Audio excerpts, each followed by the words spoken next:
അപ്പൊ എല്ലാവർക്കും ഹായ്. ഇന്ന് നമ്മൾ ഡിസ്കസ് ചെയ്യാൻ പോകുന്നത് സാലറി ആണല്ലോ നമ്മുടെ മെയിൻ. അപ്പൊ നമുക്ക് സാലറിനെ പറ്റി തന്നെ ഡിസ്കസ് ചെയ്യാം. നമ്മൾ ഇന്റർവ്യൂവിന് ഇരിക്കുന്ന സമയത്ത് അവർ നമ്മളുടെ അടുത്ത് എക്സ്പെക്ടേഷൻ ചോദിക്കുമല്ലോ, സാലറി എക്സ്പെക്ടേഷൻ ചോദിക്കും. അപ്പൊ കുറേ പേർക്ക് എന്താ ചോദിക്കേണ്ടത് എന്നുള്ള ഒരു കൺഫ്യൂഷൻ ഉണ്ട്. ഞാനൊരു 3 years മുന്നേ വന്ന സമയത്ത് എനിക്ക് അവർ ഓഫർ ചെയ്തിരുന്നത് 3.5K ആയിരുന്നു ഇവിടുത്തെ AD നോക്കുമ്പോൾ. ആ സമയത്ത് ഇവിടെ ഇത്രയും ഒരു റഷ് എനിക്ക് തോന്നിയിട്ടില്ല. 3 years മുന്നേ ഭയങ്കരമായിട്ട് ആൾക്കാരൊന്നും വന്നിട്ടില്ല. അപ്പൊ ഇവിടെ എന്താ ശരിക്കും നടക്കുന്നത് വെച്ചാൽ ഞാൻ പറഞ്ഞുതരാം.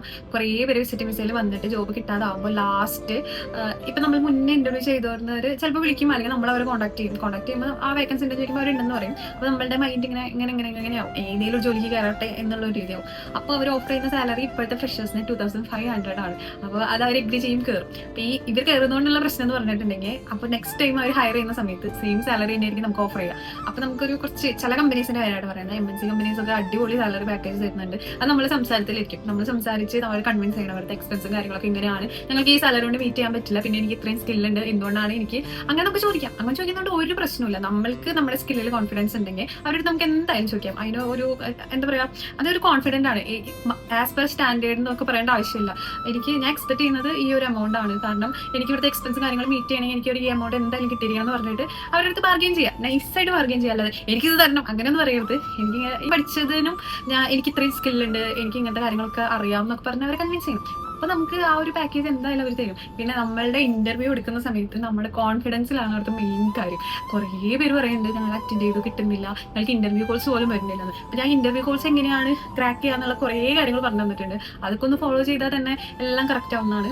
അപ്പൊ ഇപ്പോഴത്തെ ഞാൻ അന്വേഷിച്ചതനുസരിച്ച് 2500 ആണ് ഒരു ഫ്രഷർക്ക് കൊടുക്കുന്നത്.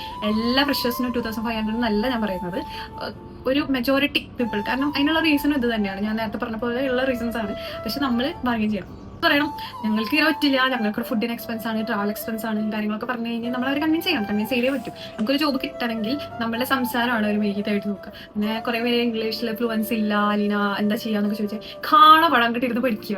പടം ഇരുന്നിട്ട് പഠിച്ചിട്ട് പെർഫോം ചെയ്യും. നമ്മുടെ പെർഫോമൻസ് അനുസരിച്ചാണ് ഒരു ജോബ് കിട്ടുള്ളൂ. അതായത് നമ്മൾ കുറെ അപ്ലൈ ചെയ്തു, കുറെ അറ്റൻഡ് ചെയ്യുന്ന സമയത്ത് നമ്മുടെ പെർഫോമൻസ് ശരിയല്ലെങ്കിൽ ഒബ്വിയസ്ലി നമുക്ക് ജോലി കിട്ടില്ല. അതേപോലെ ഇന്ത്യനെ പറഞ്ഞിട്ടോ ഇവിടുത്തെ ദുബായിൽ കുറേ പേർക്ക് എന്താ പറയാ കുറേ ജോലി കിട്ടുന്നില്ല എന്നൊക്കെ പറഞ്ഞിട്ട് ഒരു കാര്യമില്ല. നമ്മൾ കുറച്ച് ലൈക്ക് എന്താ പറയുക, കുറേ ഒന്നും വേണ്ട, കുറച്ച് കോൺഫിഡൻസ് ആയിട്ട് കുറച്ച് കാര്യങ്ങൾ കാണപ്പെടാൻ മെച്ച് പൊക്കോ നമുക്ക് എന്തായാലും കിട്ടും. പിന്നെ അവർ ഓഫർ ചെയ്യുന്ന വേറൊരു കാര്യം, കുറേ പേര് ഇന്റേൺ ആയിട്ട് കയറാനും ട്രെയിൻ ആയിട്ട് കയറാനൊക്കെ പറയും. എന്ന ചാൻസ് അത് യൂസ് ചെയ്യാനാണ് ഞാൻ പറയത്തുള്ളൂ. നമ്മളവിടെ കയറിയിട്ട് നമുക്ക് ഒരു 6 months കഴിഞ്ഞാൽ, അല്ലെങ്കിൽ ഒരു 1 year കഴിഞ്ഞാൽ, ഒരു 2 year കഴിഞ്ഞാൽ നമുക്ക് മാറാൻ പറ്റും. അവിടെ തന്നെ ഇരിക്കണമെന്നൊന്നുമില്ല. എല്ലാ കമ്പനികളിലും ഇയർലി ഇൻക്രിമെന്റ് ഉണ്ടാവണം. ഉണ്ടാത്ത കമ്പനി നമുക്ക് ഗ്രോത്തിൽ നമുക്ക് സ്വിച്ച് ചെയ്യാൻ പറ്റും. ഓക്കെ, അങ്ങനത്തെ കാര്യങ്ങൾക്കൊന്ന് ശ്രദ്ധിച്ചാൽ തന്നെ നമുക്ക് എല്ലാം സെറ്റ് ആവും. നിങ്ങളൊന്ന് ആ വഴിക്ക് കൂടെ ഒന്ന് ട്രൈ ചെയ്ത് നോക്കും. ഓക്കെ.